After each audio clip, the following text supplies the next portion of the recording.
Allez, on reprend. Le phénomène d'Artus est caractérisé par un maximum au bout de 6 heures. Oui ou là? Oui. Oui, d'accord. Ah, vous avez l'air fatigué. Vous reprenez, s'il vous plaît. Vous avez mangé? Oui.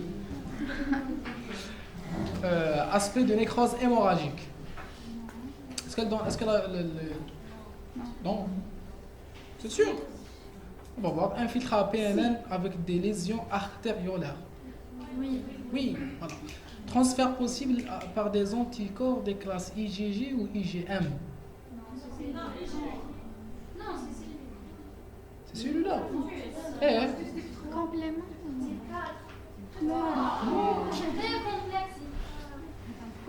toutes ces réponses sont fausses. A, B, C, D ou la E. Voilà. Ah oui, ben. A, B. Les réponses justes. Hein. A, B. Qui dit mieux? A, C. Oui. Oui. Non, dites. B, C, D. A, B, C. On est loin. Hein. Que chacun de vous donne une proposition. Oui. A, B, C, D. Haya, maximum au bout de 6 heures. On a dit ça, Harry. Entre 4 et 10 heures. Bah voilà, au milieu, il y a 6 heures. Zidon. En bas. Aspect de nécrose hémorragique. Allez. Zidon. Infiltrat de PNN. Oui. Les PNN avec lésions, enzymes lysosomales qui vont détruire la paroi artériolaire. Oui. Transfert possible par des anticorps. Oui, c'est une réaction de type 3. Elle est médiée par des anticorps de type IgG ou IgM. Oui. Donc A, B, C, D. Les anticorps responsables de la réaction d'Artus sont précipitants. Oui ou non? Oui. Non, qui a dit non? Alash.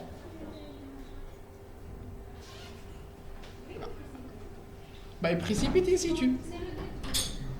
Fixe le complément. Peuvent être de classe IgE. Sont uniquement IgM ou IgG. Sont des IgA dans les alvéolites allergiques. Bon, à dire, vous ne savez pas. Précipite, oui. Fixe le complément, oui. Ou ils sont de type IgG ou IgA. Pas d'IgA, puisqu'on avait dit qu'ils étaient médiés par des IgG ou des IgM. L'effet pathogène des complexes immuns. On est toujours dans le type 3. Est toujours dû à des complexes immuns circulants. Attendez un autre type. Non. Donnez-moi un autre type de lésion.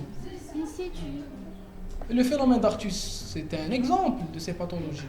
Complexe humain formé in situ. Voilà, c'est ça voilà, qui ne sont pas circulants.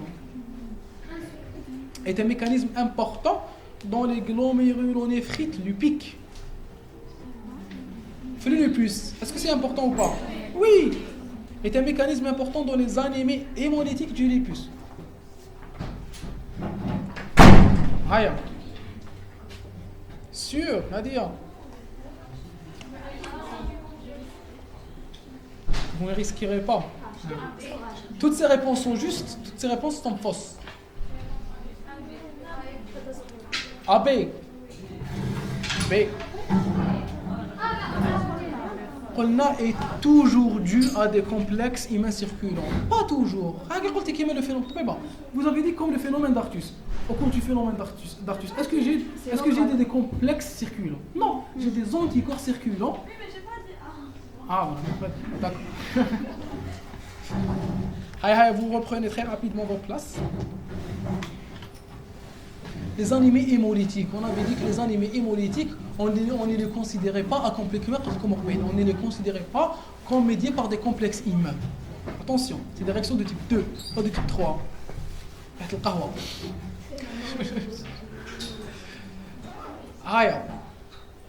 Est-ce qu'on est d'accord pour la C? Vous suivez. Pour la C, c'est des complexes immuns. Même du lupus, oui, la réaction au cours de laquelle il y a une cytotoxicité, même si elle est médiée par des anticorps, bon, elle doit être médiée par des anticorps, au cours du lupus, je peux avoir une anémie hémolytique, mais qui n'est pas induite par des complexes humains. Les manifestations dues à des complexes humains, elles sont claires, elles sont nettes, elles sont précises. Il y a formation de complexes humains qui se déposent, qui induit une inflammation. Pas de cytotoxicité. Cytotoxicité, c'est type 2. D'accord? Donc, toutes ces réponses sont justes, toutes ces réponses sont fausses. Dosage des IgE sériques. Il se fait par immunonéphélémétrie, immunoélectrophorèse, immunodiffusion de Mancini, radioimmunologie, ou bien toutes ces réponses sont justes. Technique لازم تحفظوهم. Les IgE, c'est des protéines. B. B ou A? Néphélométrie. Oui. Oui, c'est. Pourquoi elle serait fausse? Ben, le dosage des IgE. Bah, toutes ces réponses sont justes. Hein. Ah non.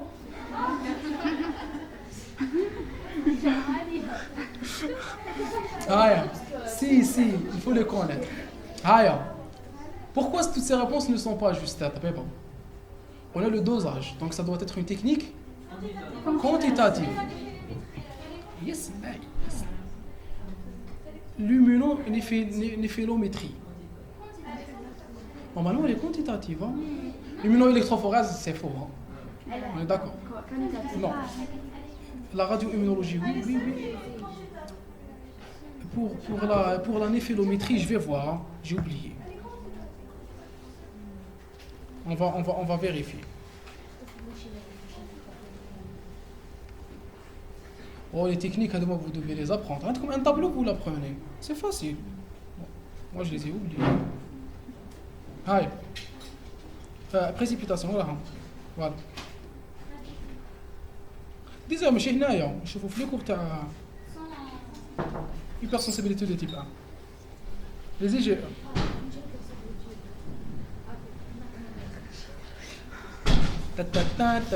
Mécanisme, exploration, les dosages des IgE total, les indications de dosage sont limitées, blablabla. La quantification des IgE total peut être réalisée par une radioimmunologie, immuno-enzymatique ou fluorométrique. ELISA, on bande, voilà. Test de dépistage, ils n'ont cité que les tests enzymatiques ou les tests radiologiques. On va voir. Oui, ELISA c'est enzymatique. Haya. Le tab, chapeau. Les quantitatifs. La néphélométrie, pourquoi on ne l'a pas faite, je ne sais pas. On n'utilise pas. C'est une question, tu as le cours de hypersensibilité, c'est les techniques. Donc on vous dit que lors du dosage des IgE, on utilise ces techniques. Vous avez compris? Je ne sais pas pourquoi. C'est ça. Vous devez apprendre les explorations de l'hypersensibilité de type 1, qu'elles impliquent ça. D'accord? Pour les IgE, on n'utilise pas la néphélométrie, qui est pourtant une technique quantitative. Hein? D'accord? Non, puisque le cours, ils n'ont cité que le dosage des IgE, je trouve que c'est une protéine spécifique. Chaque protéine, on a plusieurs techniques de dosage, on est d'accord. Chaque technique de dosage est utilisée pour sa propre protéine et pour sa propre fin. Et les IgE, on utilise ces deux-là. Donc vous devez apprendre ça. Puisqu'on ne peut pas retenir la néphélométrie, puisque le cours, elle n'est pas citée. On est d'accord? Il y a l'immunodiffusion radiale ou il y a la radioimmunologie. La radioimmunologie, on a dit qu'elle est de moins en moins utilisée. On est d'accord? Bon, immunoélectrophorèse, c'est clair que ce n'est pas juste, mais l'immunonéphélométrie, là.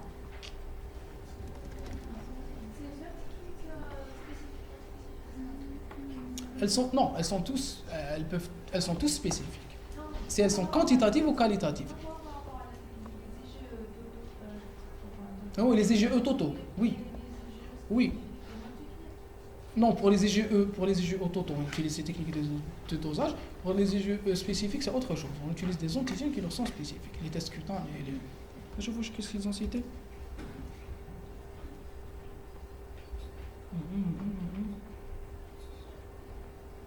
Dosage des IgE total. Là, c'est les totales. Hein. Identification de l'allergène, test in vitro, approche quantitative. Voilà. L'allergène, IgE spécifique. Voilà, c'est les tests. Les tests de dégranulation. C'est des tests. C'est un autre type de test. Et d'ailleurs, je dois chercher la présence d'un IgE que je connais, les spécifiques. Donc, je vais donner un IgE pour dégranuler. Donc, je vais doser la quantité de d'histamine qui est apparue. Je ne vais pas prendre l'IgE et doser sa quantité. D'accord? Il est qualitatif ou la quantitative? C'est plus qualitatif, puisque je connais l'IgE et je vais le chercher. Donc je vais par exemple chercher la dégranulation des basophiles. Ce test est basé sur la propriété des IgE fixés à dégranuler, blablabla.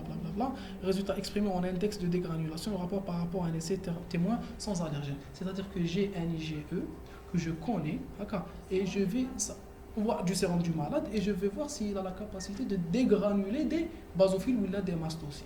Et je cherche si cet IgE spécifique qui est spécifique à cet allergène est présent au niveau du sérum.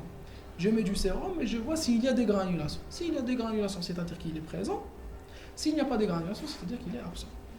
Activation des basophiles, libération d'histamine, c'est à peu près la même chose. L'essentiel, c'est que je vais vers la spécificité. J'ai en tête un IgE, ou un allergène plutôt, j'ai un allergène en tête, et je vais prouver que cet allergène provoque chez cette personne la dégranulation ou bien l'activation des basophiles. L'autre, c'est une technique de dosage purement protéique. Techniquement, je vais doser des protéines qui sont des IgE. Donc l'anéphilométrie, pourquoi pas? Je sais. Sincèrement, je sais. Puisque le conflit court, ELISA plus immunodiffusion radiale plus Mancini, vous regardez ces trois, c'est tout. Si on va un peu dans les détails, je ferai l'immunonéphilométrie. Pourquoi elle ne permet pas? L'éphilométrie de turbidimétrie, échantillon contenant l'antigène émet en excès d'anticorps, dans un tube pour but d'analyse, une partie du rayon laser est absorbée. Oui. Comme on la connaît, turbidimétrie, position de l'absorption de la lumière. C'est-à-dire qu'on va prendre la protéine TNA, d'accord. Elle va être fixée par ces anticorps et la quantité de complexe va absorber la lumière. Je fais les protéines, elles ont la capacité de fixer, d'absorber la lumière ou les UV. D'accord. Donc vous avez utilisé cette technique dans le dosage de l'ADN, dans le dosage de l'ARN en terminale. C'est-à-dire qu'on va produire des rayons lumineux. Je connais la quantité qui est émise ou qui est envoyée, je mesure la quantité qui est récupérée, je calcule la différence et je transforme cette différence de rayonnement en une différence de protéines contenues dans le tube. Plus il y a de protéines dans le tube, plus il y a d'absorption et donc moins j'aurai de lumière récupérée. Cette technique, on n'utilise pas pour les IgE. D'accord? Application, comme établissement de profil protéique sérique, rachidien et urinaire, la mesure rapide et automatisée permet un dosage quantitatif. Cette technique permet aussi des mesures d'agglutine. Tu vois, mais pas des IgE. Ça peut nous aider si elle ne permet le dosage que d'agglutine. Les IgE, s'ils ne permettent pas d'agglutination, s'ils sont très petits, ils ne permettent que de précipitation, c'est une preuve qu'ils ne permettront pas et qu'ils ne pourront pas être explorés par l'éphilométrie. D'accord? نعم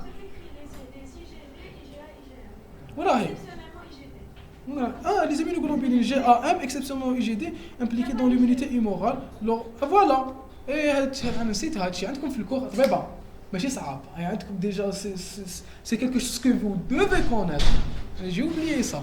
J'ai complètement je suis pas L'essentiel, elle permet de doser les IgA et blablabla A et M et exceptionnellement la D, mais pas la E. Regarde les IgE, les mettent dosage, c'est pour ça, on a réglé notre problème. Pourquoi la E là? Toute origine hépatocytaire, détermination du profil sérique. Ah bon? Eh ben c'est écrit ici, utilisez ce mot. Voilà. Oui, vous suivez. Vous suivez. D'accord. Donc les IgE ne sont pas, c'est une information nouvelle pour nous tous. Pour nous tous, et vous suivez. Pour nous tous, l'immunonéphélométrie n'est pas utilisée pour doser les IgE. Très bien. Test de Coombs direct permet de mettre en évidence les anticorps anti-érythrocytaires libres dans le sérum. Test de Coombs direct. Des anticorps fixés in vivo sur les hématies des malades. Des anticorps anti-immunoglobulines. Des anticorps fixés in vitro sur les hématies des malades. Toutes ces réponses sont justes. Je comprends le D, allez, je dis.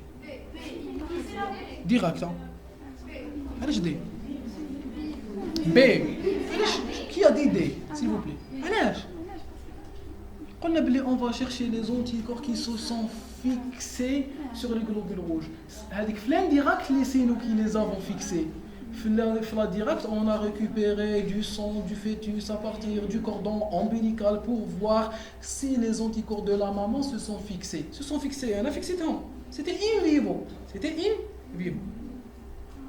D'accord? D'accord? Sûr? Très bien. La dégranulation des mastocytes peut être induite par. Aïe. Peut être induite par quoi? IgE fixé sur les mastocytes avec un antigène monovalent. Pourquoi c'est faux? Très bien, d'être au moins bivalent pour fixer au moins deux IgE, pour qu'il y ait au moins un pondage entre deux IgE, pour qu'il y ait rencontre de au moins deux récepteurs, pour qu'il y ait un message intracellulaire. Action directe de certains médicaments. Je ne sais pas, dites-moi. Une action de certains médicaments. Attention, les médicaments ils se fixent sur le récepteur et induisent la dégranulation.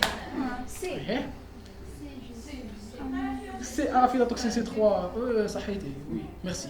Cocher C, l'examen. Cocher C, non c'est faux. Toutes ces réponses sont justes, toutes ces réponses sont fausses. A elle est fausse? Ou A, B elle est fausse?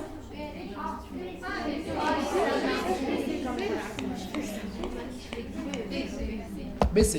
Ah, il y a les médicaments qui ont allergie les médicaments. Comment ça se passe? Comme ça. Oui, merci. Qui te chante avec l'allergie, mais vous êtes allergique. Eh bien, tu as le B. Voilà.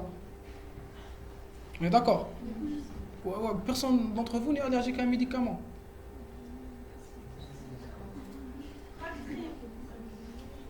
Vous êtes allergique. Vous ne savez pas. Si. C'est intéressant. N'utilisez pas.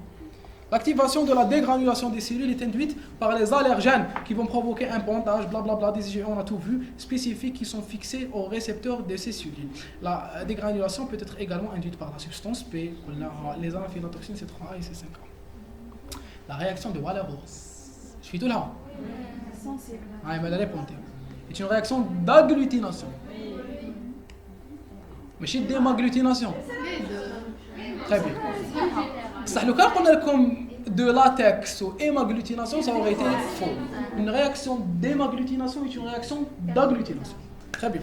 Des pistes des IgG anti-IgM. C'est faux. Très bien.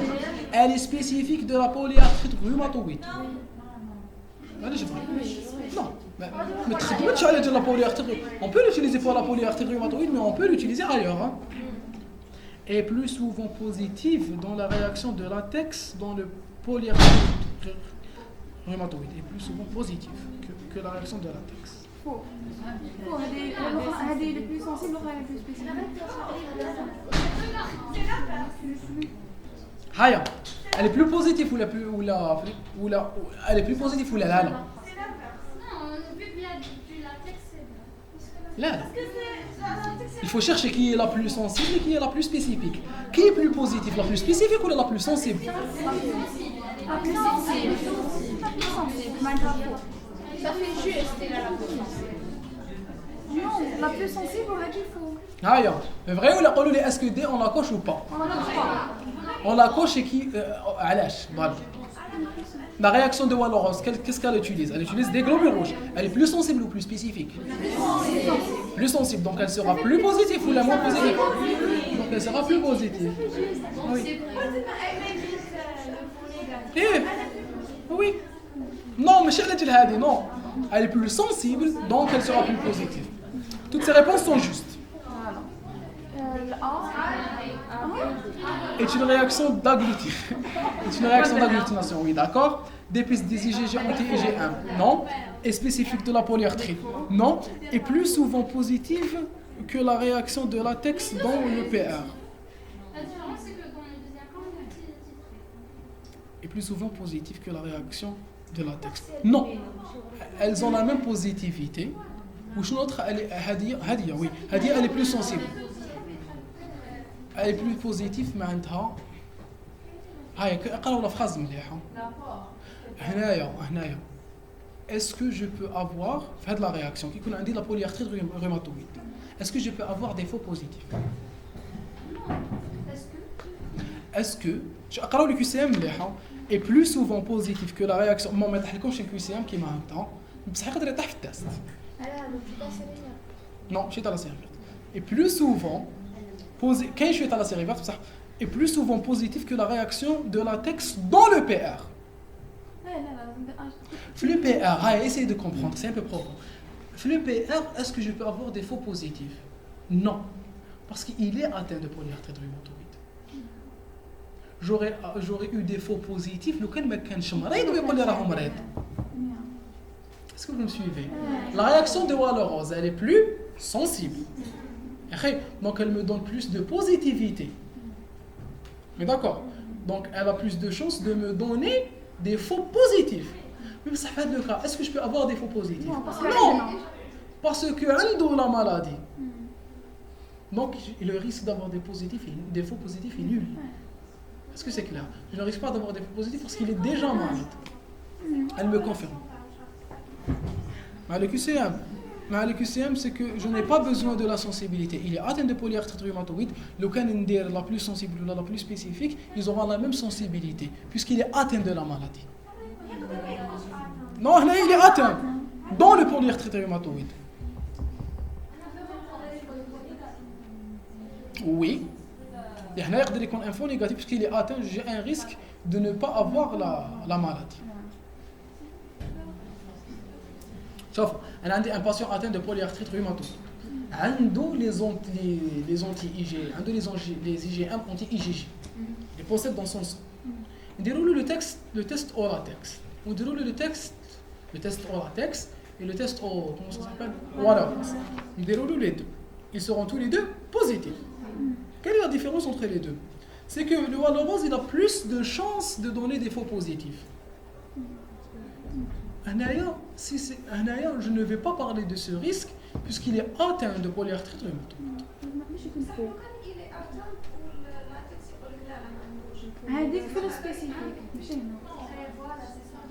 Et plus souvent, oui. Sans le trouve négatif au latex, oui.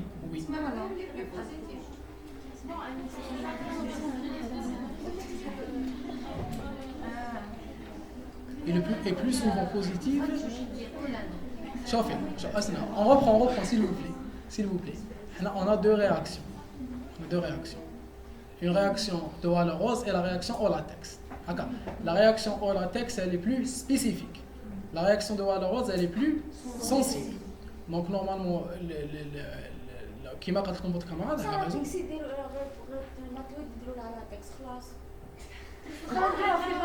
Non, s'il vous plaît. Et quand il y a une réaction au latex, je peux avoir un faux négatif. Là, il y a une comparaison. Oui, mais c'est un peu complexe. Alors j'aurais répondu dès que je l'aurais sélectionné. Mais il faut corriger des lignes A.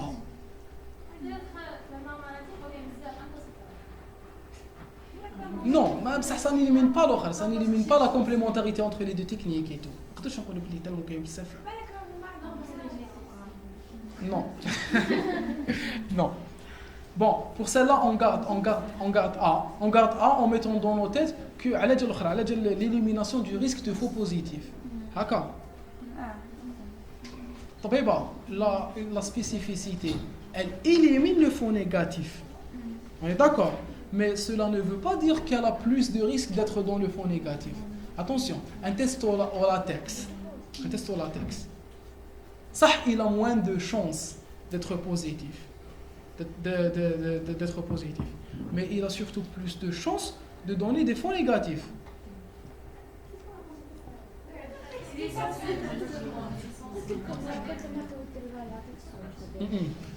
S'il vous plaît, on reprend. Bon, pour ce QCM, vous l'oubliez. On garde pas juste en tête une chose, que un des deux techniques, la technique au latex et la technique au Waller-Rose. Waller-Rose, elle est plus sensible. Donc elle a plus de chances de me donner Des faux positifs. des faux positifs. Oui, la réaction de Waller-Rose, la réaction au latex, elle est plus spécifique. Donc elle a plus de chances de me donner des faux négatifs. Mais cela ne veut pas dire qu'elle a plus de chances de me donner des faux positifs. Ou la moins de chances de me donner de vrais positifs. C'est pour ça, vous gardez en tête que puisqu'il y a la maladie, j'ai éliminé le risque de faux positifs et donc j'ai égalisé les chances de positivité entre la Waller-Rose et la... Parce que c'est un peu plus complexe que ça. Qui m'a la première année, les faux positifs ou les faux négatifs. Tu fais c'est les techniques. C'est le dernier cours, tu as le premier trimestre, tu as biostat. L'essentiel, vous gardez en tête ça, que puisque je suis dans la maladie, j'ai éliminé le risque de faux positifs, donc ils ont la même chance de positivité. D'accord? Est-ce que vous êtes d'accord? Très bien. On met comme je fais l'exemple. Mais c'est bien de garder ça en tête. Quelles sont les affirmations, vous aussi? Quelles sont les affirmations vraies? Haya, test, vous allez tester. C'est pas important. Quelles sont les affirmations vraies? Les IgG passent la barrière placentaire pendant toute la durée de la gestation.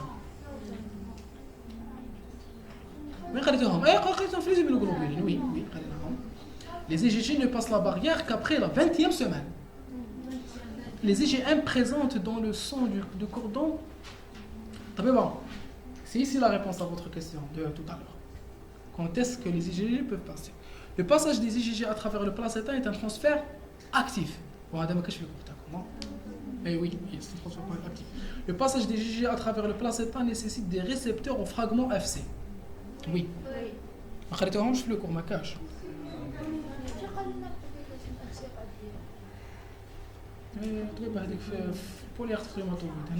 Le passage placentaire des immunoglobulines.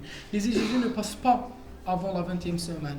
Il faut qu'il y ait des conditions, comme une vasodilatation qui est due à l'augmentation de la volémie chez la femme, pour que les IgG puissent passer. Et c'est pour ça que lors du deuxième contact, c'est en fin de grossesse que l'anémie hémolytique commence. Sinon, le cas de la phase embryonnaire, il sera sûrement mort. C'est clair, c'est au cours de la fin de la grossesse que les IgG peuvent passer. Et c'est comme ça qu'ils pourront donner une immunité, une certaine immunité au fœtus pour le protéger. Les IgM présentes dans le sang sont d'origine, les IgM présentes dans le sang de cordon sont d'origine fœtale. Parce que le cordon, c'est le sang fœtal où la barrière ne permet pas le passage des IgM maternels. Donc avec les IgM les fœtus, tel fœtus. Voilà. Les IgG à travers le placenta est un transfert actif qui se fait via des récepteurs. Oui. Okay. Les principales activités biologiques de C3A et de C5A. Libération d'histamine, oui. La sécrétion de facteurs chimiotactiques par les PNN. La sécrétion de facteurs chimiotactiques par les PNN, oui. J'ai pas dit oui, j'ai affirmé la proposition. La sécrétion de l'IL2. L'opsonisation des bactéries. Toutes ces réponses sont justes. Ah, pas de sécrétion des facteurs chimiotactiques, non. Les anaphylatoxines sont impliquées dans l'anaphylaxie, pas dans la sécrétion des facteurs chimiotactiques. Les PNN, la sécrétion des facteurs chimiotactiques, elle peut être induite par d'autres molécules inflammatoires, mais elle est surtout due au contact du PNN avec l'antigène. D'accord. Quelle est la cellule?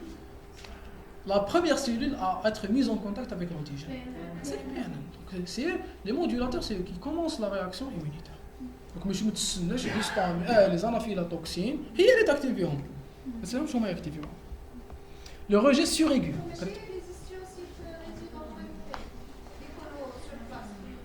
Non, Normalement, c'est les PNL, oui, je sais que c'est les PNL. Donc, c'est les premières. Non, c'est les PNL. Normalement, c'est les PNL. Vérifiez. Le rejet suraigu, ou le rejet hyperaigu. Bon, vous allez le voir, le rejet de greffe, mais je t'offre. Le rejet, il a deux composants. On a le rejet super aigu et le rejet hyper aigu. Le rejet hyper aigu est humoral. Le rejet hyper aigu, vous allez le voir, la greffe d'organe, mais vous l'avez déjà vu, l'hypersensibilité de type 2. Regardez sur les corps, comme Mathieu. Le rejet. Fallait préparer. Regardez sur le cours. Je connais ما بداش immuno. Encore. Courage. والاخرين شكون بدا يكمل الامون.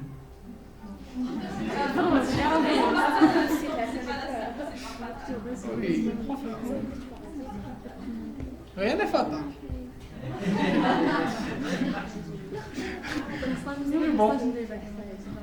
Mais bon, il faut. شكون نص السوق على نص ليكور. والاخرين فهمتوا وين راكم؟ ما قريتو ما بديتو ما كملتو ما درتو النص. Le rejet hyperaigu est une réaction humorale. هكا. Bon, دوك نديروها. Je crois que درتو. Voilà. ما تشوفوش لي ريبون. humorale بين الانتيكور. Et tu as des anticorps. Bon, je vous ai montré les réponses, c'est de la triche. Et dû à des anticorps, oui, il peut être dû à des anticorps anti-HLA, ou il peut être dû à des anticorps anti-ABO, est essentiellement médié par les lymphocytes non, il est humoral, et prévenu par le cross-match. Donc, je fais le cross-match. Il est prévenu par le cross-match. Cross-match est un test qui est réalisé avant la transplantation pour voir si on peut réaliser ou non la transplantation. Et je fais le rejet hyperaigu, c'est quoi? Le rejet de greffe hyperaigu. Le rejet de greffe n'est pas seulement une réaction médiée par des cellules. Attention, c'est une réaction qui passe par plusieurs phases, dont une phase humorale. Même les anticorps sont impliqués dans le rejet des greffes. D'accord? Très bien. Il survient quand le receveur, celui qui va recevoir la greffe, possède des anticorps préformés. Des anticorps préformés contre les antigènes du greffon. C'est-à-dire que les greffons, les cellules terreaux, elles vont exprimer des antigènes pour lesquels le receveur possède déjà des anticorps préformés. Je suis un receveur, j'ai des anticorps qui sont prêts et qui sont spécifiques à certains antigènes qui sont présents sur les cellules de mon donneur. Donc le don du sang, quand ça m'arrive avec la personne. Non, chez le don du sang, la greffe d'organe. Greffe tissulaire. Non. غير لا ماشي ايزوغروب الا كانوا des groupes différents. Oui, je possède les IgM anti-A ou anti-B. Oui. Sinon non. D'accord. C'est un autre. C'est autre chose. Les réactions les plus graves sont celles dues aux antigènes ABO exprimés sur les cellules rénales. Les cellules rénales expriment les antigènes ABO. Les globules rouges, elles les expriment, les cellules rénales, elles les expriment. D'accord. Les cellules rénales expriment des antigènes ABO. Ou bien,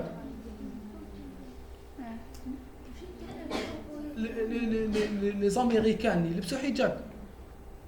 Non. Ça, c'est humanité. Elle le porte. Voilà. Les Algériens, elles portent le hijab. Non. Vous êtes indonésienne, vous. Algérienne, peut-être vous là. Elle le porte. Partout il y a le oui et le non. C'est la même chose, le système ABO, les antigènes ABO. Celui qui veut les porter, il les porte. C'est là, elles sont portées par les globules rouges, elles sont aussi portées par les cellules rénales. Mais d'accord. Très bien, c'est comme le foulard. Donc les cellules rénales peuvent exprimer l'antigène ABO. D'accord. Elles expriment. D'accord, elles expriment. Expriment sur les cellules rénales. Donc, un des anticorps plus complément dans les vaisseaux sanguins, les molécules HLA peuvent aussi être responsables de ce type de réaction. Donc, c'est quoi les réactions hyperiguës? C'est des réactions qui sont dues à la présence d'anticorps. Et ici, on va tirer quelles caractéristiques? Pour qu'il y ait une greffe d'organes, il faut qu'il y ait compatibilité ABO. فهمتوا علاش؟ باينة علاش؟ علاش بصح؟ باغ اكزومبل لو كان لو ريسيفور لو كان لو ريسيفور او زعما او ولو il faut qu'il y ait compatibilité كيما le système ABO. Le O يقدر يمد يقدر يمد oui. Mais pas seulement, le mouchkila في les greffes, le problème c'est que la transfusion, voilà, au cours de, s'il vous plaît, au cours de la transfusion, les globules rouges expriment le système ABO, le système D, ou donc les petits systèmes, et c'est tout. La greffe d'organes, non seulement ils expriment la ABO, ils expriment d'autres molécules impliquées dans le rejet des greffes, dont le HLA. Donc, pour réaliser une greffe d'organes, il faut qu'il y ait une compatibilité ABO. Pourquoi? Parce que certains greffons, au cours de la greffe rénale, je dis, au cours de la greffe rénale, il faut qu'il y ait une compatibilité ABO. Parce que les cellules rénales portent l'ABO, les globules rouges. Si les globules rouges portent des antigènes, si les globules rouges portent un antigène B, les cellules rénales portent l'antigène B. Alors, nous avons les antigènes. Mais me touche une greffe d'organes lorsqu'il n'y a pas de compatibilité ABO. Parce que si je suis du groupe B, que mes cellules rénales comprennent des antigènes B et que je vais greffer sur un individu qui est du groupe A et qui donc comprend des anticorps anti-B, il va détruire le greffon par ses IgM anti-B qu'il comprend. D'accord? C'est le rejet. Est-ce qu'il s'appelle une reconnaissance? Tu as le tissu, tu as le HLA, on a une réaction secondaire. Eh bien, c'est un refus hyper aigu. Dès qu'il y a déclampage, dès que je libère le sang du receveur dans les tissus du donneur, il va reconnaître ces cellules rénales via l'antigène ABO, il va les détruire. Elle est bien hyper aiguë. Pourquoi hyper aiguë? Parce qu'il se vient très rapidement après la mise en place du greffon. Elle est fleur, oui. La ABO, oui. Je ne sais pas. Je sais que pour le rein, ça existe. Pour les autres tissus, je ne sais pas. Est-ce que c'est clair? C'est clair? Voilà. Tout l'organe ماشي le même sang, يمشيش. لازم يمشي le même sang تاع سي ماشي كل كومبا. Voilà, mazout ou diesel. Le même sang. On s'en fout. ما تقدرش تمد لواحد اللي با كومباتيبل. علاش؟ ما يجيبش مع الدم تاعو. S'il y a des antigènes, ما يمشيش مع الدم تاعو. لا سي بور سا كاين لي زاتون لي كومباتيبيليتي و هذوك على لي زوت فاكتور. Mais vous êtes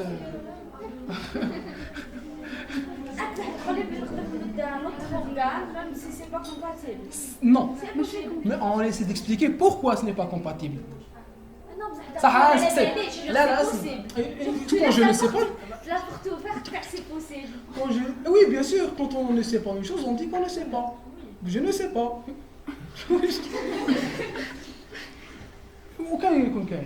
Je ne sais pas. Il faut savoir dire je ne sais pas. Quand on apprend à dire je ne sais pas, c'est pire. D'accord? Je ne sais pas. Donc, est-ce que vous pouvez donner, pourquoi vous pouvez donner du sang de groupe ABO avec un HLA différent? Le tissu ما يخدمش بالدم ماشي تاعو والدم يخدم بالتيسيو ماشي تاعو. هيا.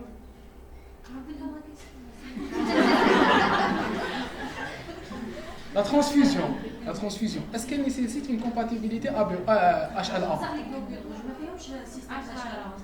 وهنايا les cellules rénales فيهم الABO. هي تقول لي لا تقول لي بصح الأورغان يخدم بالدم. معليش هو الدم ما يخدمش بالأورغان. وي لي سيركولار كابابل يكون في فلويد. Oui, mais un organe, tu peux donner un organe pas compatible, c'est impossible. Oui, d'accord. Alors, il ne faut pas être populiste. Voilà. Il faut expliquer des choses et comprendre pourquoi ça se passe. Voilà, vous le savez maintenant. Vous le savez. Et on est là pour apprendre. Ah ouais. Donc, les molécules HLA peuvent aussi être responsables de ce type de réaction. C'est-à-dire que les HLA sont non seulement impliqués dans les réactions cellulaires, mais ils peuvent aussi être impliqués dans le rejet hyperaigu. C'est-à-dire que j'aurai des anticorps qui vont reconnaître le HLA et détruire. D'accord? Anti-HLA, oui. Chez les polytransfusés, chez les personnes qui ont, chez une maman qui a plusieurs grossesses, si j'ai une personne qui a déjà reçu une greffe, il faut tout mettre en tête. Mais si, qu'il y a plusieurs conditions, la prédisposition génétique, donc tu fous la greffe d'organes. Donc tout ça est impliqué. ودي mademoiselle بالحمار تقول لكم وي درتو كور تاع جرب دورغان راك تقولي ان اورغان ماشي كومباتيبل وي درناه دوك ماشي نقول ماشي كومباتيبل نقول باللي من السيستم ابيو Oui, merci. Le rejet hyperaigu vasculaire,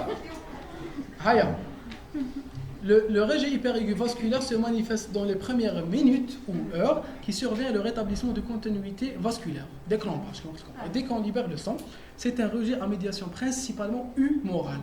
Il s'explique par l'existence chez le receveur d'anticorps circulants de classe IgG préformés dirigés contre les antigènes HLA1 qui marquent le هنا يبدأ بالHLA porté par le greffon, plus précisément les cellules endothéliales, pas toutes les cellules. Tu fais très bon. Les cellules endothéliales. Voilà, du greffon. L'existence de tels anticorps préformés s'explique par une réaction immunologique antérieure à l'occasion d'une transfusion, d'une transplantation antérieure ou d'une grossesse, immunisation fœto-maternelle. Voilà. Qui m'a compris, non?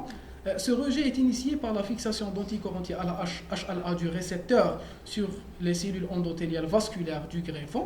Il s'ensuit une activation du complément par la voie classique qui entraîne d'une part une lésion directe des cellules endothéliales par le complexe d'attaque membranaire. Un anticorps, il suffit que sur l'antigène, il y aura attraction des protéines du complément, formation du complexe d'attaque membranaire et lyse de la cellule endothéliale du greffon. Et d'une part, de l'afflux des PNN et leur activation via les anaphylatoxines. C'est un peu particulier. Anaphylatoxines, c'est 3. Les PNN, mais du gel les anaphylatoxines. Sinon, on va se contredire. D'accord. On va se contredire.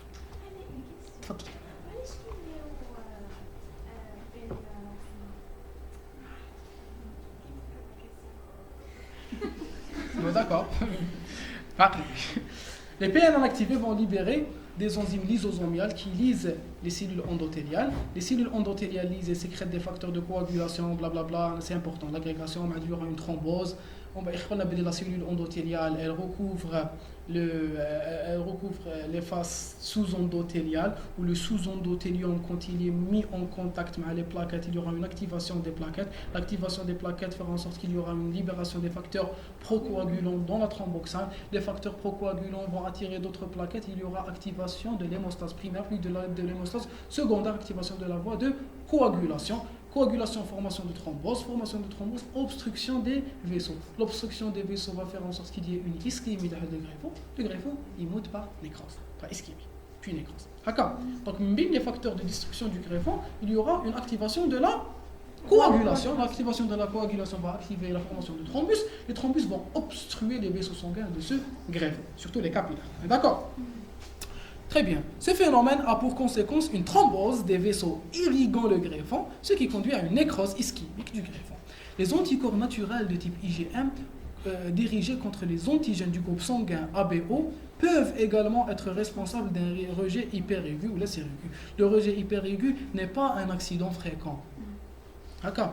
En transplantation clinique, car chaque receveur est testé par la présence éventuelle d'anticorps dirigés contre les cellules du donneur potentiel. Ce test est appelé épreuve de compatibilité croisée ou cross-match. كيفاش نديرو؟ نحكموا les leucocytes du donneur. Pourquoi les leucocytes? Plus sérum du receveur. Parce que les leucocytes comprennent la HLA. علاش الHLA؟ هما كامل les cellules comprennent, ça les leucocytes comprennent HLA1 et HLA2. نحكموا les leucocytes, نخلطوهم مع le sérum du receveur. Pourquoi le sérum? Parce que c'est le sérum qui contient les anticorps. Le rejet hyperaigu, il est dû à une réaction humorale, donc à des anticorps. Donc je vais mélanger les anticorps avec les cellules qui comprennent du HLA1 et du HLA2, avec les leucocytes, et je vais attendre. S'il y a des anticorps préformés, il y aura agglutination des leucocytes. L'agglutination peut être réalisée avec des globules blancs. D'accord. S'il y a agglutination, on n'appelle pas ça une hémagglutination. Une agglutination, plus complément. Donc il y aura une destruction des cellules. Cependant, le rejet hyperaigu constitue l'obstacle. Majeur à la xénotransplantation. Qui peut m'expliquer cette phrase? Celui qui peut répondre, il répond. Mademoiselle, vous. Pourquoi le rejet hyperaigu il constitue un obstacle majeur à la xénotransplantation? Que veut dire le mot xéno? Et donc le rejet hyperaigu, il peut être dû à une différence entre le système ABO ou à une différence entre le système HLA. Si j'ai un individu qui est d'espèces différentes, qui est xéno est une espèce différente, c'est-à-dire qu'il n'a pas le même, surtout le même HLA. Mais si on a le même HLA, on a HLA بزاف différent alors donc il y aura une réaction hyper aiguë. Alors لو كان تحكموا une cellule rénale تاع ماشي cellule rénale تحكموا un lobe hépatique تاع un singe chez un être humain, il y aura surtout un rejet hyper aigu. Directement il y aura élimination. S'il ne reconnaît pas ce HLA.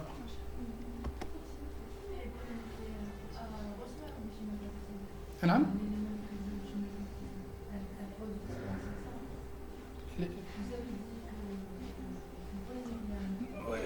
هنايا au cours de cette réaction وراهي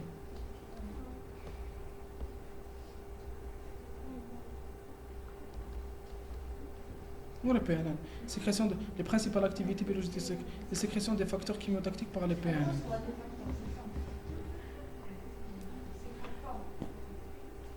Si, elle sécrète. Elle sécrète des facteurs. Oui, dans certaines conditions. Il faut savoir que les PNN peuvent être attirés par les facteurs anaphylactiques. Que les PNN sécrètent des facteurs chimiotactiques. Mais on ne peut pas dire que les facteurs anaphylactiques vont induire la sécrétion des chimiotactiques par les PNN. Les deux actions sont réalisées, mais l'une n'induit pas l'autre. D'accord. Je peux avoir des protéines anaphylactiques qui vont attirer les PNN. Et je peux avoir des PNN qui vont sécréter des facteurs chimiotactiques. Mais je ne vais pas avoir des C3A et des C5A qui vont dire au PNN de sécréter des facteurs chimiotactiques. Puisqu'il y a au moins les C3A et les C5A. Non, je ne vais pas dire ça. J'allais dire qu'ils sont considérés eux-mêmes comme des facteurs chimiotactiques, mais pas seulement. D'accord. Par exemple, on avait dit qu'ils allaient causer la dégranulation. La dégranulation n'est pas une action chimiotactique. C'est une activation par un ligand sur son récepteur. Bien d'accord. Donc vous gardez que les deux actions sont réalisables, elles sont réalisées, mais l'une n'induit pas l'autre. C'est clair?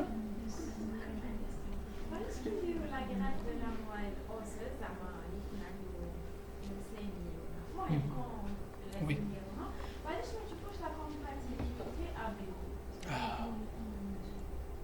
Parce que pour réaliser une greffe, je vais vous poser une question pour vous répondre. Est-ce qu'il va garder le même groupe sanguin?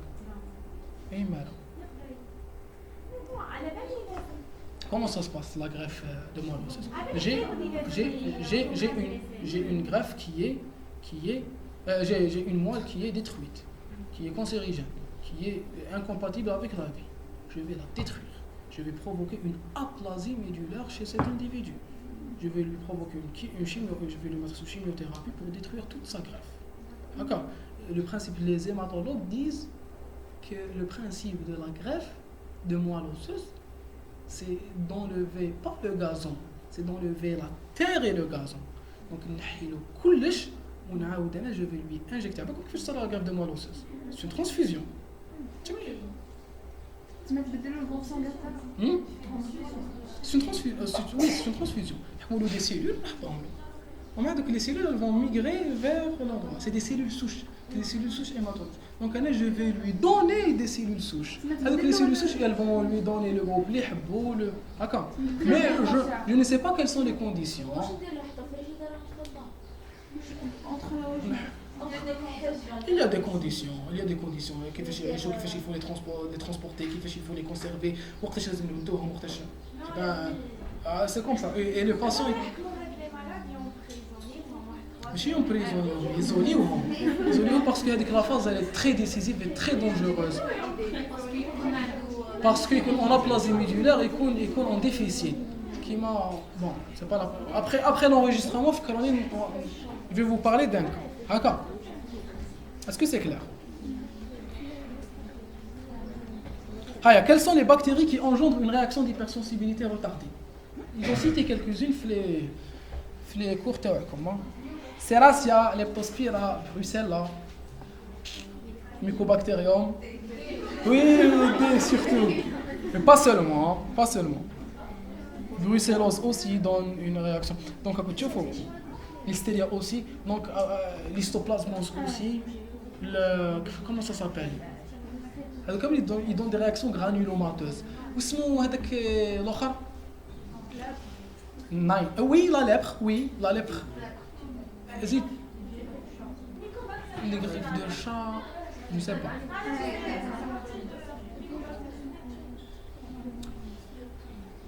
Oui. La syphilis donne une réaction granulomateuse. La syphilis, elle est traitée par quoi? Oui, Treponema pallidum, c'est le nom de la bactérie. Comment traitons la syphilis? Excellent, par la PNG. Voilà ce que c'est la PNG. Il faut se poser des questions.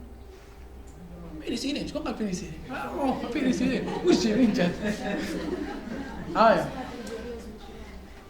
Eh ben voilà. Il faut savoir que la syphilis c'est une maladie destructrice. C'est une maladie très très très grave. Oui, elle est mortelle. كيفاش نعرفوا une personne اللي دارت la syphilis بكري دوكا؟ كيفاش تعرفوا une personne اللي دارت la syphilis؟ تلقاو على الحفاره في راسها. هكا شعرهم مرتاح. Il y a des personnes, vous connaissez des personnes qui ont un char taillé par endroit. C'est la syphilis, surtout au niveau occipital. Je sais pas, physiopathologiquement, la Treponema pallidum induit ça. La syphilis, elle a à peu près disparu. Elle n'existe plus. Parce que nous, c'est l'antibiotique avec Dakbak. Donc, ça se peut que la syphilis blanc elle a été éradiquée grâce à la pénicilline. Le meilleur traitement de la syphilis était une des pénicillines. La pénicilline, c'est une technique qui est la meilleure pour quelque chose. Comment on l'appelle? En chirurgie, pour la cœlioscopie, est la meilleure technique pour la cholécystectomie. Le gold standard, excellent. La meilleure technique utilisée pour quelque chose est dite le gold standard. Donc une pénicilline qui a été utilisée comme le gold standard contre le Treponema pallidum, c'est Penny Gold Standard, Penny G. La Penny G est nommée Penny G parce que c'est le gold standard contre le Treponema pallidum. Voilà, c'est l'origine du mot. La dégranulation des mastocytes ayant fixé de l'IgE peut être induite par des anti-IgE. Allez, répondez.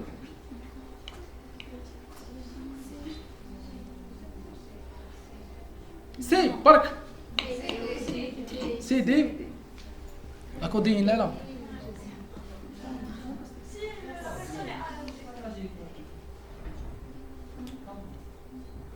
Si elle est allergique à la codéine.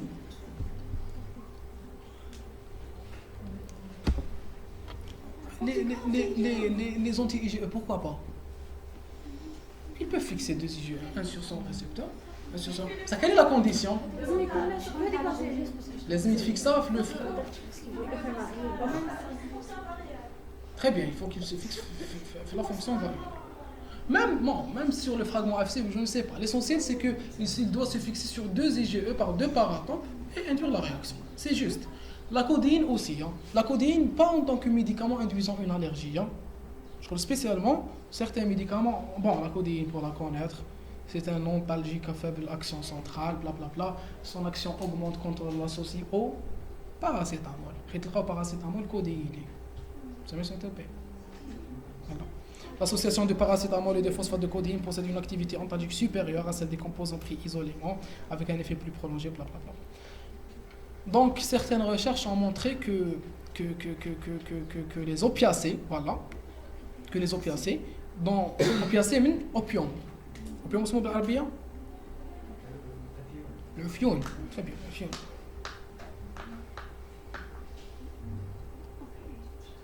Le fion. تعرفوا الفيلم العفيون والعسل l'opium الباطن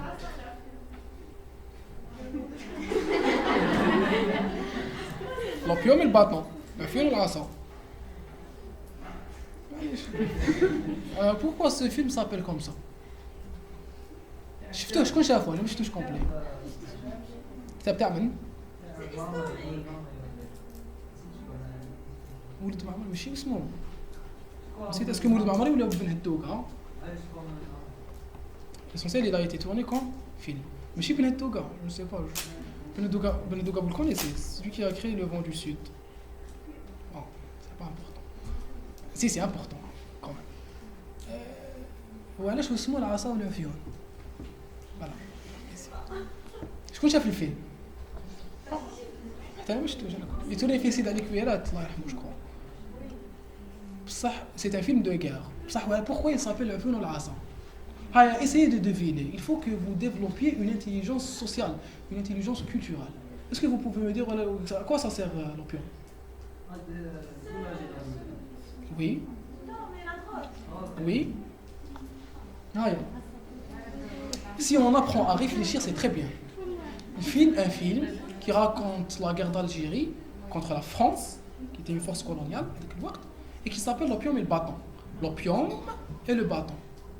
L'opium et le bâton, il reflète les stratégies coloniales du gouvernement français. Le bâton, on avait essayé le bâton, les Algériens, كانوا يحرقوهم, كانوا يقتلوهم, كانوا يذبحوهم, ça n'a pas marché. Je vous dis, هاد الشعب ما يفيدش فيه. On a essayé l'opium, مشراقة سنطينة, 1955. Voilà, le plan violette. On les a laissés créer des forces politiques. Donc on lui a donné un peu. Non, on a essayé de donner au peuple quelque chose qui le satisfait. Kharj de Gaulle a dit oui, je suis d'accord pour une Algérie algérienne. Donc c'était de l'opium. Il nous donnait de la drogue pour que vous soyez ébranlés, éblouis et que vous oubliez les fins. Donc on a essayé le bâton, ensuite on a essayé l'opium. Et c'est pour ça que ce film raconte, est titré l'opium et le bâton. Voilà. Opium, les opiacés, on avait dit, subjects were skin tested with morphine, codeine, la morphine est un opiacé, la codéine est un opiacé, la mépéridine, hydrochloride, blablabla. All three agents acted equipotently in eliciting positive immediate skin reaction from all subjects tested. Donc en injectant ces protéines, ces opiacés au niveau cutané, on avait réalisé qu'elle réalisait une réaction allergique. C'est une réaction anaphylactique. Donc la codéine aussi peut induire une réaction anaphylactique. Méthode utilisée dans le dosage des IG sériques. Hop, maintenant on a des IG, on a des IgE. Concentrez-vous. Immunodiffusion radiale. Utilisée dans le dosage. Outerloni. Immunoélectrophorèse. ELISA. Néphélimétrie. L'immunodiffusion radiale, oui. Dosage, quantitative. Immunodiffusion radiale, oui. On prend le carré du diamètre et on calcule.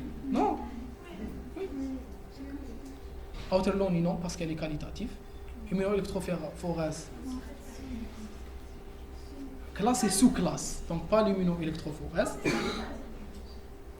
Oui. Et la néphélimétrie, on l'a blé, oui. Sauf si c'est les IgE. L'immunoélectrophorèse ne me permet pas de connaître les sous-classes. هكا يا اخي كي تجيني لا كورب هذيك تاع هكذا albumine, blablabla, IgG. Elle me donne les IgG. Elle ne peut pas me donner IgG1 combien, IgG2 combien, d'accord. Donc elle ne me permet pas de connaître les sous-classes. Voilà, monsieur Outerloni. Jorge Thomas Connerson Outerloni. Ah, on a qu'un secret. Il est suédois. Il est suédois. L'immunodiffusion radiale. On prend un gel, et on creuse des puits. Là, on creuse des puits et on met l'antigène dans le puits, dans un gel qui contient des anticorps solubles. Et ils vont diffuser. Là, j'ai un puits dans le gel. On a des anticorps. Je mets l'antigène. L'antigène va commencer à sortir. Il va diffuser radialement. Et il y aura une rencontre entre l'antigène et l'anticorps. Et j'aurai des cercles qui se forment. Plus le diamètre est important, plus la quantité d'antigène existante est importante. Donc elle me permet de doser aussi l'antigène. Lorsqu'il y a rencontre entre l'antigène et l'anticorps, ils vont se précipiter. Et cette précipitation, je peux la voir. D'accord. Donc je vais calculer le diamètre de ces cercles qui est constitué. Voilà. En tous les cas, on fera en détail. Ousmane. Voilà. Maintenant, ça permet d'identifier les sous-classes. On peut l'utiliser pour doser ce qu'on veut. Quand il y a un anticorps un immunsérum monospécifique contient un anticorps spécifique de l'antigène. Donc je vais chercher un antigène. Rechercher est incorporé à la gélose, le gel de façon homogène. L'échantillon d'analyse est déposé sur des puits ou des godets creusés dans le gel. L'antigène va diffuser de façon passive et radiale. Il va diffuser un peu partout. En étant continuellement dilué, lorsque la zone d'équivalence est atteinte, les complexes immuns formés précipitent et forment des cercles de précipitation. Les cercles. La concentration de l'antigène est proportionnelle au carré du diamètre de l'anneau de précipitation. Elle est déterminée grâce à une courbe de calibrage qui dépend de quoi? De l'antigène, de son poids moléculaire, du type de gel. Donc je vais transformer ce diamètre en une quantité. C'est pas important comment. L'essentiel, c'est qu'il faut savoir que je vais transformer le diamètre de diffusion, je vais le transformer en une quantité grâce à une courbe d'étalonnage. C'est pas important comment on fait les calculs. D'accord? Est-ce que c'est clair?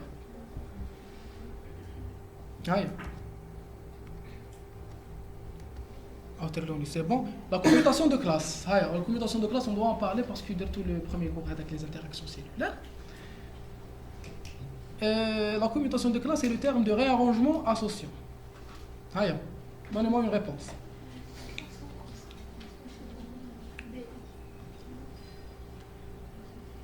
Commutation de classe. B-bark. Il y a constant.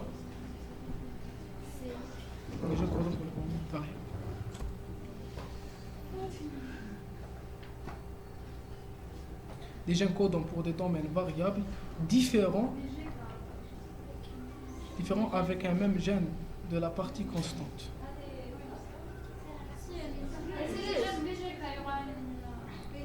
Je vois la commutation de classe est le terme d'un réarrangement. Après le réarrangement, qu'est-ce que je vais avoir? Des portions constantes et variables de différentes chaînes. Des portions constantes, des chaînes lourdes. Le réarrangement, qu'est-ce qu'il va associer? D'accord?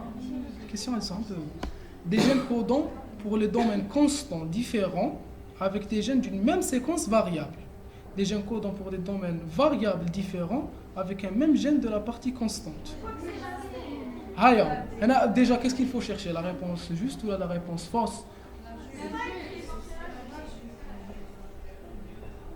Les portions constantes et variables de différentes chaînes. Est-ce que c'est juste ou là c'est faux? Non, c'est faux. D'accord. des portions constantes des chaînes lourdes. Est-ce qu'on va changer les parties constantes des chaînes lourdes? La commutation isotypique. Non, on change les chaînes lourdes. D'accord. Des portions constantes des chaînes lourdes. Des chaînes... La B, pourquoi elle est fausse? La B, pourquoi elle est fausse? Mais bon.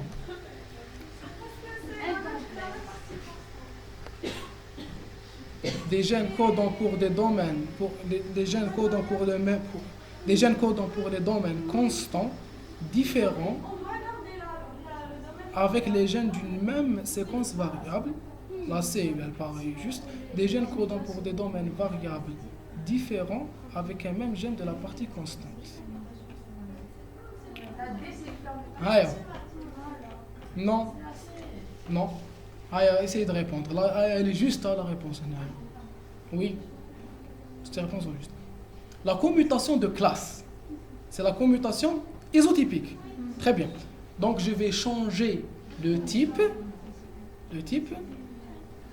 sans changer, je vais changer le type, l'isotype, sans changer le paratope. Donc je peux avoir des paratopes différents, mais avec des régions constantes, des chaînes lourdes. Ce sont les régions qui me définissent l'isotype. لازم يكونوا كامل كيف كيف. Attention, il faut comprendre comment ils ont posé la question. C'est important. Qu'est-ce qu'on est en train de dire? Quel est le résultat de la commutation isotypique? Est-ce que je vais avoir des portions constantes et variables différentes? Maintenant, le résultat, je prends plusieurs LB ou je fais entre ces plusieurs LB. Est-ce que je vais avoir des portions constantes différentes? Non, je vais avoir des portions constantes qui sont les mêmes. Parce que c'est le résultat de la commutation isotypique. Je vais changer tous les isotypes, qui sont des IgM ou des IgD, pour les rendre kamel IgG, ou le kamel IgM, ou le kamel IgE. On est d'accord? Donc là, elle est fausse. On est d'accord? Est-ce qu'on est d'accord? Je fais un kamel. On reprend. Et si on vous pose la question, quel est... Hein? On dessine. Allez. On a plusieurs LB. Ils ont des parties variables et des parties fixes. Attends. Ils ont des parties variables et des parties fixes. Là, je vais réaliser une commutation isotypique. La commutation isotypique, après qu'il y ait commutation isotypique, est-ce que je vais avoir les... Qu'est-ce que je vais avoir? Qu'est-ce que je peux avoir de même et qu'est-ce que je peux avoir de différent? Des parties constantes différentes. Au bout de cette réaction, je dois avoir le même isotype.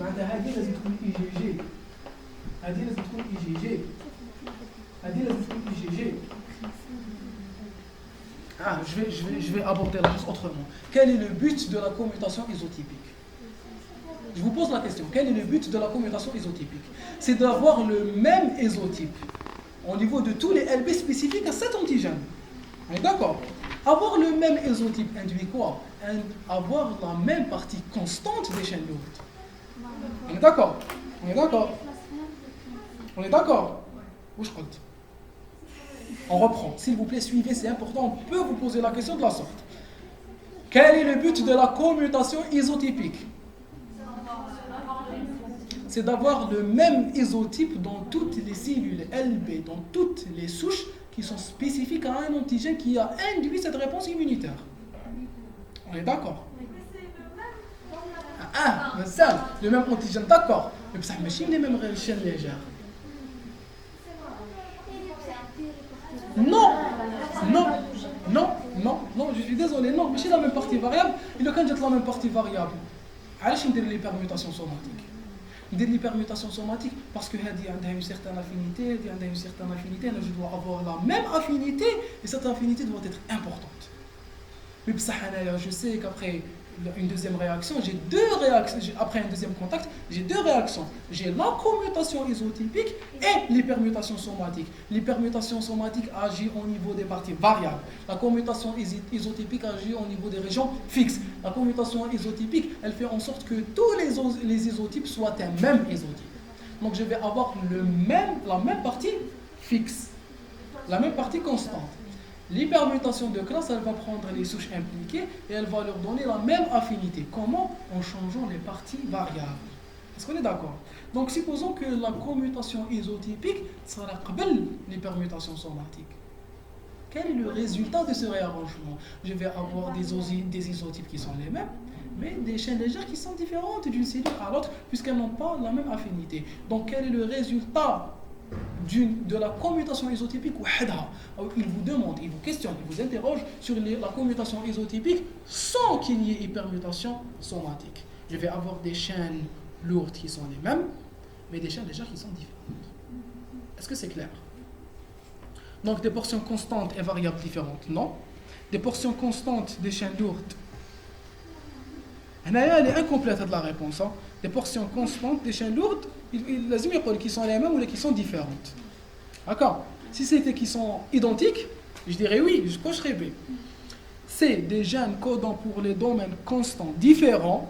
C'est faux. Je dois avoir les mêmes gènes des parties constantes avec les gènes d'une même séquence variable. Non. Non, c'est l'inverse. C'est l'inverse. C'est quoi l'inverse? Elle a des gènes codant pour des domaines variables différents avec un même gène de la partie constante.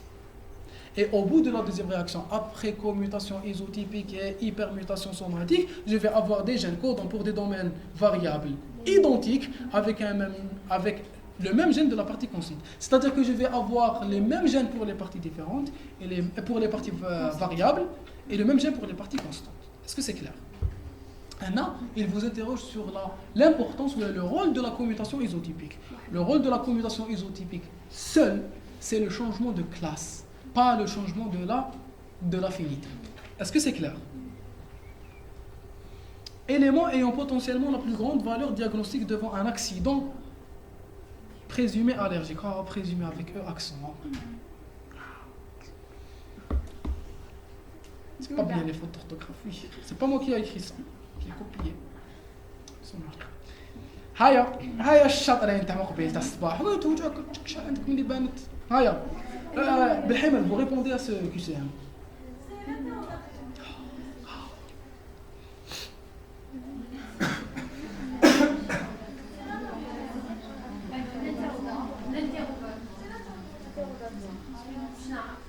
C'est faux. علاش interrogatoire?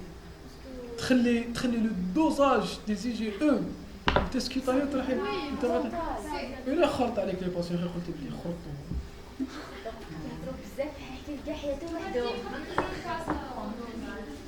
Qui dit que tous les éléments ils ont la même valeur? Pensez là. Ah, l'interrogatoire. عندي l'allergie واش كليت؟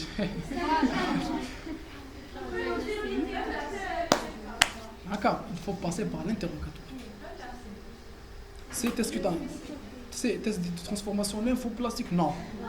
Non. C'est l'interrogatoire. La perméabilité capillaire. La perméabilité capillaire. Peut-être que moi j'aurais pas. L'histamine. Quels sont les vasodilatateurs? L'histamine, la sérotonine, non. C'est les compléments anaphylactiques qui vont se fixer aux cellules endothéliales. La manifestation clinique la plus fréquente de la maladie sérique. Urticaire, collapsus vasculaire, arthrite, tout avec râle crépitant. La manifestation. L'arthrite, maladie sérique. Tout avec râle crépitant. ماشي انتو بون هذه ما عندكمش في الكور تاعكم oui bon la réaction d'Artus non c'est la réaction d'Artus c'est j'aurais dit ما كاش j'aurais dit érythème et nécrose hémorragique d'accord mais là ce n'est pas la maladie d'Artus c'est systémique là c'est au niveau pulmonaire hein?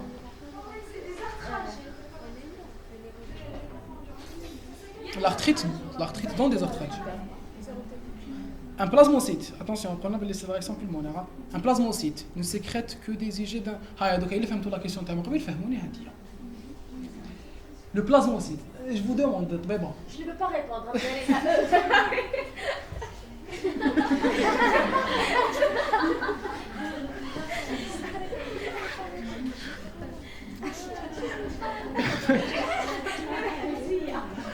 Ah, j'avais pas vu la proposition. J'avais déjà dit d'accord. Et en plus, c'est la réponse juste. Voilà, c'est la triche. Non. Soyez gentils et répondez.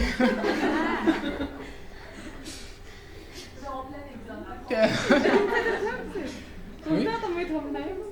Oui, oui. Ah, في l'examen ما يقولكمش vous imaginez professeur ديني واحد كتب لكم je ne veux pas répondre. Alors on réfléchit plus sérieusement. Un plasmocyte, c'est le résultat de quoi? Différenciation. Très bien, maintenant, la commutation isotypique, elle a été réalisée. On a réalisé une commutation isotypique et on a réalisé une hypermutation somatique. D'où les LBM et les plasmocytes. Donc le plasmocyte, est-ce qu'ils ont le même idiotype? علاش non?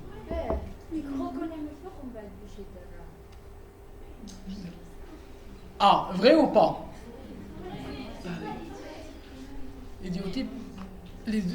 L'idiotype, c'est la spécificité de la région variable du paratope par rapport à son épitope. Oui ou la faux? Oui. Ne sécrète que des IgG d'un même allotype. Le sécréter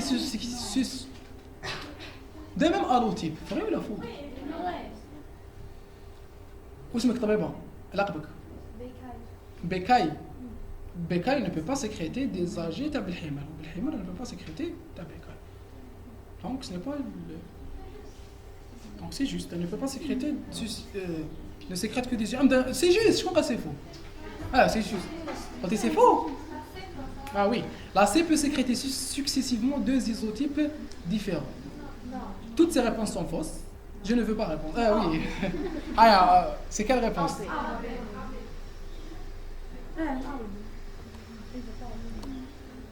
Peut sécréter successivement deux isotypes différents d'IgG. Quand est-ce que je peux avoir un plasmocyte qui sécrète successivement deux isotypes différents d'immunoglobulines? خمموا مليح.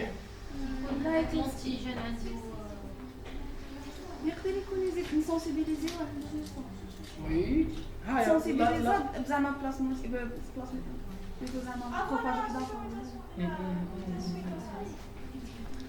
La désensibilisation en la voie allergique, elle consiste à quoi? Transformer les plasmocytes sécrétant des IgE en des IgG. Ça chauffe le cours. Je suis tout loge. Eh ben, il fallait. Je fais. On راح هادي.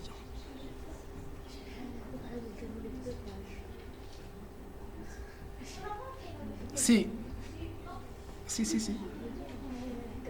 Mécanisme de l'hypersensibilité. Identification, traitement, éviction de désensibilisation. Elle doit être une modification de l'isotype d'IgG dirigé contre l'allergène. IgG4 remplaçant l'IgG.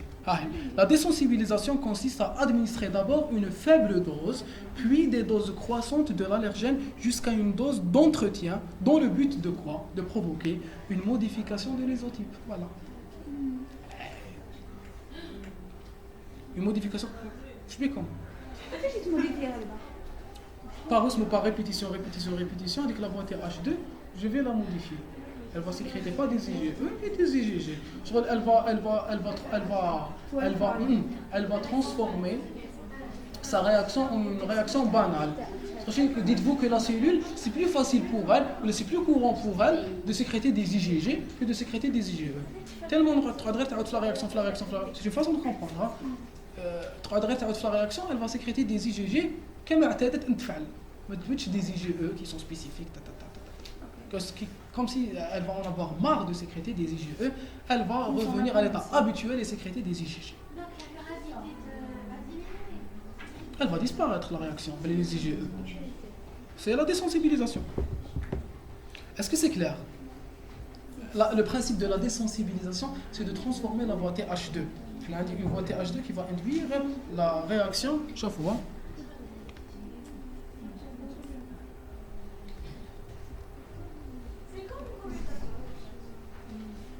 Une recommutation, oui. Chaque les plasmocytes, les voies de différenciation des LB et des plasmocytes. Je passe par plusieurs degrés. Je l'ai orienté vers la TH2, la voie TH2. Le LB va recevoir et sécréter des interleukines. Les interleukines, selon les types de l'interleukine, j'aurai une réaction.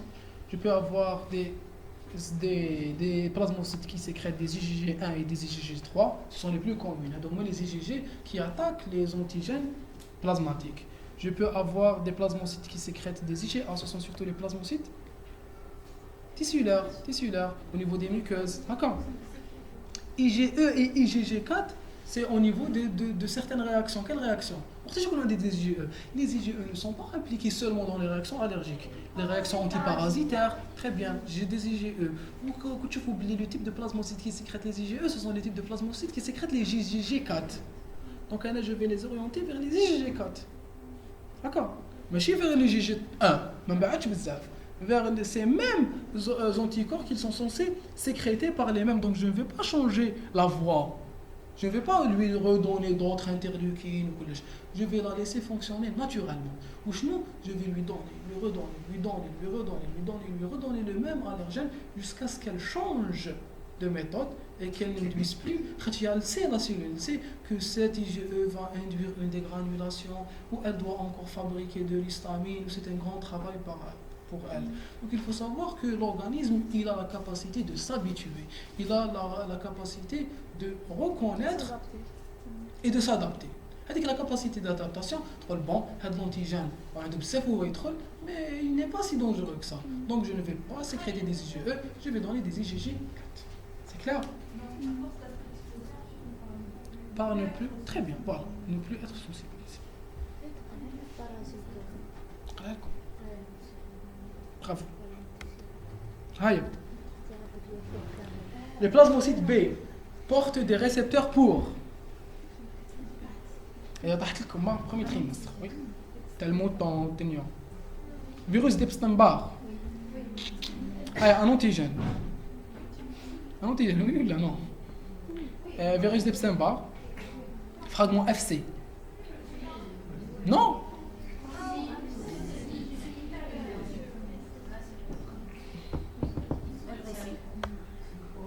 Oui. Oui. Virus d'Epstein-Barr, ouais, le CD25. CD2. Non, 25. Je crois que c'est 25. Hein, je suis CD2, non. 23, j'ai oublié. CD2, non. CD2, c'est. 25 t'as l'LT. Il y a des globules rouges de mouton. Ou le récepteur de globules rouges de mouton ou qu'il y a une virus d'Epstein-Barr. J'ai oublié qui est qui. Oui, oui. Le fragment FC, il porte des immunoglobulines de LB. Il porte des IgD. Ils sont fixés par le fragment FC.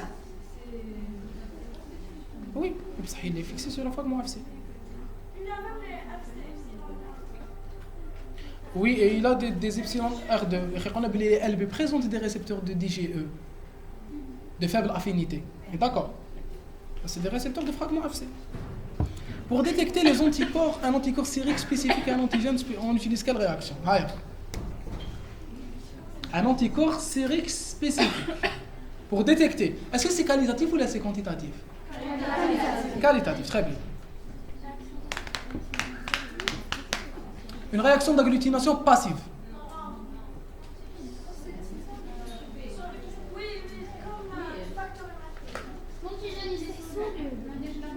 Pour détecter un anticorps sérique spécifique d'un antigène soluble. هيا agglutination passive oui ou non Non, soluble لازم يكون كبير ما يقدرش يكون agglutination. هاي la réaction d'immunodiffusion par gélose mais au cours de la réaction il n'est pas soluble Eh. Non, non. Il faut savoir, il faut réfléchir pragmatiquement. On utilise les réactions les moins coûteuses. Est-ce que, pour un antigène soluble, je vais prendre l'antigène, le fixer, pour le chercher? Non. Non, moi je le cherche. Je ne vais pas le fixer. Je fixe des antigènes pour rechercher des anticorps.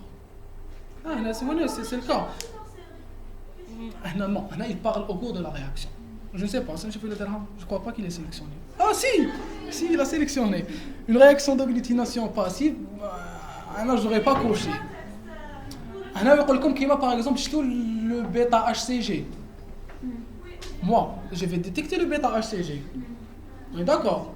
Lors de la réaction de grossesse, je vais détecter la présence de bêta-HCG. On oublie l'exemple de la bêta-HCG quand on parle d'anticorps. Au cours du facteur rhumatoïde. Facteur rhumatoïde, on va chercher des anticorps qui sont spécifiques aux anticorps, aux IgG ou aux IgM ou les IgE.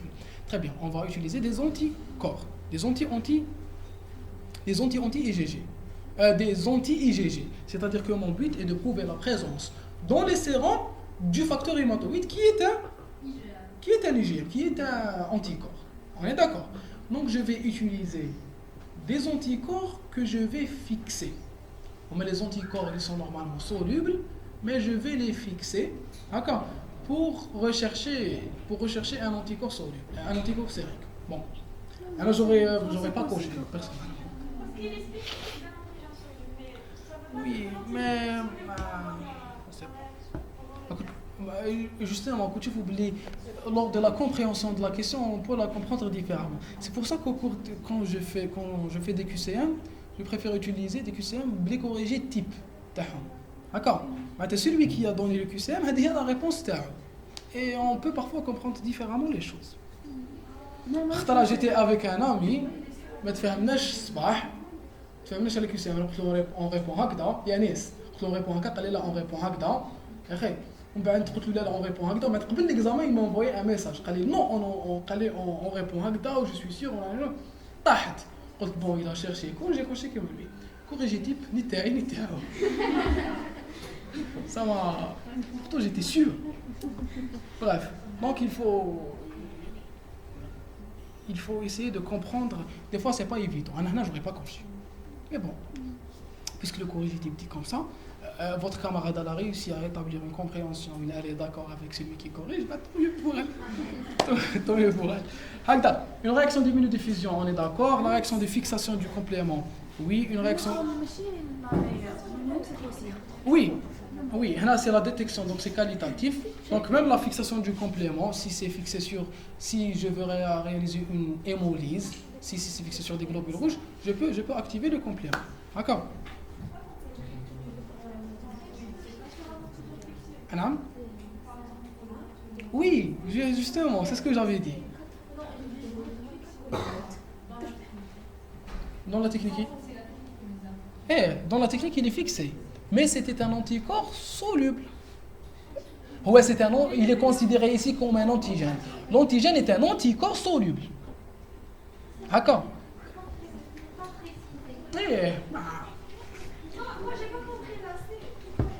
Une réaction de fixation du complément. Elle est fausse, elle n'est pas fausse, elle est juste.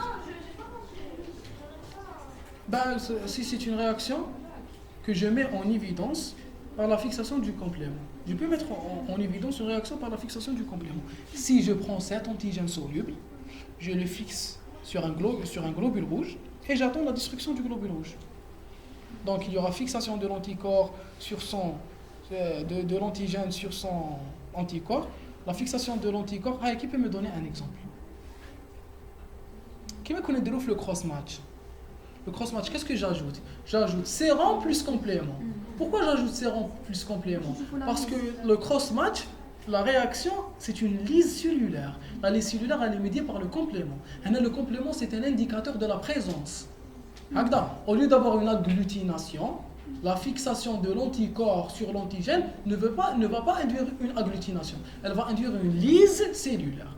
La lyse cellulaire sera la preuve que le complément a fonctionné. Et puisque le complément a fonctionné, c'est que l'anticorps a fixé son antigène. Et puisque le complément a fixé son antigène, c'est-à-dire que l'antigène il est présent. C'est détectable à l'œil nu. La lyse cellulaire, oui, je peux détecter la lyse cellulaire, soit par des composants qui sont à l'intérieur de la cellule, soit par diminution, par libération de protéines. Parce que l'antigène est disponible, mais on le fixe sur... Oui, toujours, oui. Concernant la coopération lymphocytaire, on a terminé. Hein. La coopération lymphocytaire, interaction cellulaire. Les lymphocytes peuvent stimuler la production d'anticorps. LTH, très bien. LTH. Ils peuvent déprimer la production d'anticorps. Je connais. Très bien, les Treg. Mais si TH régulateur, les T régulateurs. Les lymphocytes B peuvent se dispenser de la coopération avec les LT. Oui, qui a des réactions non thymodépendantes. La préparation de l'antigène par les macrophages favorise l'activation du lymphocyte T. Exposé. Oui, c'est l'apprêtement. Toutes ces réponses sont justes. Wesh non. Oui. Ah, c'est vous. انت لا عملت لي vous. شكون عيط؟ خير. D'accord. Tant mieux. Notion de LT helper. Les LTCD4 activés et le LTCD4 activé est appelé LT helper. TH0, il va sécréter un ensemble de cytokines qui mènent IL2, IFN gamma, IL4, IL5, IL13, IL10 qui sont très généraux dans leur fonction. Maintenant, ils peuvent activer et la voie TH1 et la voie TH2. En bas, il va se différencier en fonction de quoi? En fonction des cellules, en fonction du type d'antigène, du micro-environnement. En soit TH1, soit TH2, d'accord? Soit TH1, soit TH2. Le TH1 va produire IL2, TNF-alpha, IL gamma. On m'a donné une réponse qui va faire en sorte qu'il y aura transformation du pré-CTL en cellule T cytotoxique, etc. On connaît tout ça. IL2 va agir sur les CD8 pré-cytotoxique pour qu'elle devienne en LTCD8 cytotoxique. Il va augmenter l'activité phagocytaire et l'activité lytique des 1K. C'est-à-dire qu'il va activer la réaction à médiation cellulaire. La production d'effecteurs cellulaires cytotoxiques caractérise la voie TH1 qui est alors dite la voie d'immunité à médiation cellulaire. Je vais activer la voie cytotoxique. Je vais créer une toxicité par des cellules sur des cellules. La voie TH2, elle est médiée par IL4, 5, 10 et 13. Et là, ils vont induire une réaction humorale. Le signal le plus important est délivré par les CD40, CD40L. CD40, il est fixé sur quoi?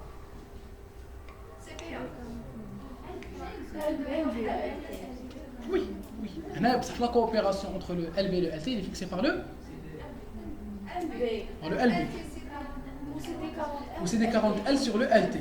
Le CD40, est-ce qu'il est constitutif ou exprimé après activation sur le LB? Le LB. On reprend. Le CD40, le LB. Le CD40L, le LT. On est d'accord? CD40 le LB, CD40L le LT. Je fais L, LT. Bon, c'est le LB, il donc vous oubliez cette méthode. Donc CD40 LB. Qui fait une chose les 40 mais LB. Qui peut nous donner une méthode pour que je me sache?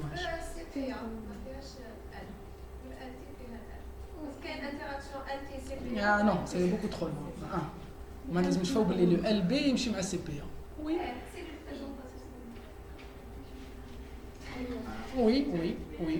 Sinon, le LB fixe le CD40.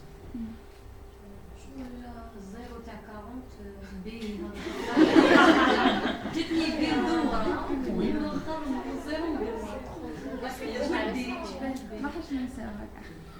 Oui, on travaille sur le sujet, vous n'allez jamais l'oublier. Et je fais oublier le B ressemble au 8 ou le 8 il ressemble au 40.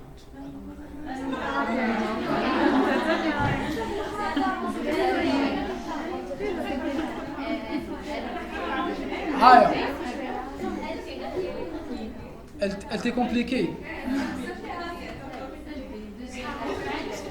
Ouais, خلاص. Chacun prend sa méthode et il se souvient que le CD40 se fixe sur le LB ou le CD40L sur le LT. Bref, donc, voilà ce sera la fixation entre le CD40 et le CD40L, entre LB et LT. Et ce qui veut dire, c'est réalisé pour l'activation du LB. S'il doit fixer son CD40 pour être activé, comment il peut l'exprimer après activation? Il est constitutif. Pourquoi لازم fixer le CD40L avec le CD40 pour être activé? Donc il doit être constitutif. البرانسيب تاع الارشيف Non. هو اللي يعطيك لي ال بي Non, هذايا c'est qu'il est LTH. VIH, oui. Oui, LTH, oui. LT4, LTCD4. Allez, Allez, s'il vous plaît. Le CD... Le LTCD4, le LTCD4, le LTCD4 et le LB. Le LB exprime de façon constitutive le CD40. Mais d'accord. Mais le LT n'exprime le CD40L qu'après activation. Vous devez connaître ça. Je peux vous donner les marqueurs d'activation du LT, donner les marqueurs d'activation du LB. Le LB exprime le CD40 de façon constitutive, tandis que le LT exprime le CD40L après activation.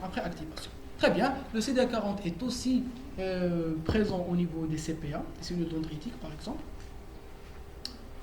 L'interaction entre CD40 et CD40L va induire une coopération cellulaire. Attention, entre le CD40, entre le CPA, entre la CPA, entre la cellule dendritique et le LT, il y aura une interaction pour l'activation du LT. Mais entre le LT et le LB, il y aura une interaction pour l'activation du LB. Donc il y a les deux médiateurs, CD40, CD40L. Mais quand c'est au niveau de la cellule dendritique, c'est pour activer le LT. Quand c'est au niveau du LB, c'est pour activer le LB. Donc le LT, il va utiliser son CD40 son CD40L pour être activé par la cellule dendritique. Puis il va utiliser le même CD40L pour activer le LB.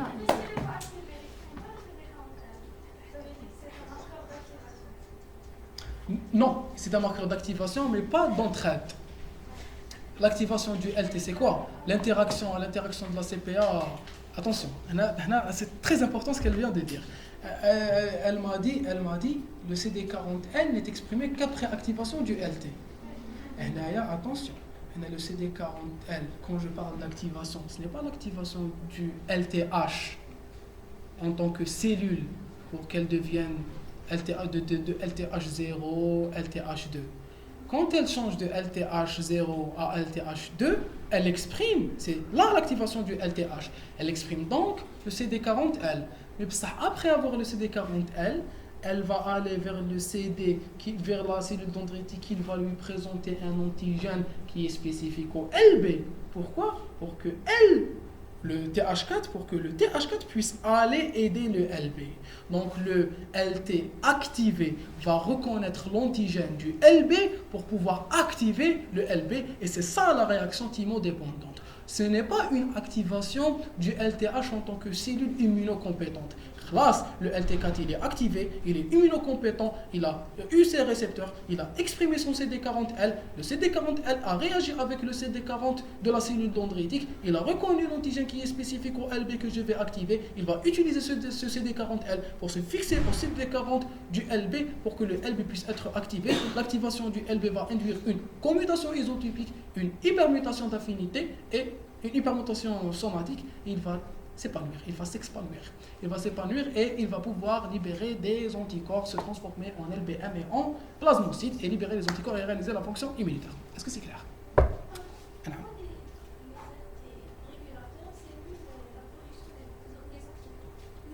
Les LT régulateurs stimulent la sécrétion. Simule. Qui veut stimuler? Voilà. LT reg. Voilà. La faucité peuvent stimuler. Stimuler هنايا. Stimulé, pardon, si je peux t'orthographe. On a stimulé ou on a déprimé. Activé, inhibé. Stimulé, c'est LTH4, LTH2, d'accord, les LT4, les LT4-2, ou les LTH2. Ou déprimé, c'est les Treg. Voilà. Les Treg, via TGF-bêta et L10, ils vont réaliser une immunorégulation. Voilà, et je vous remercie. Attendez.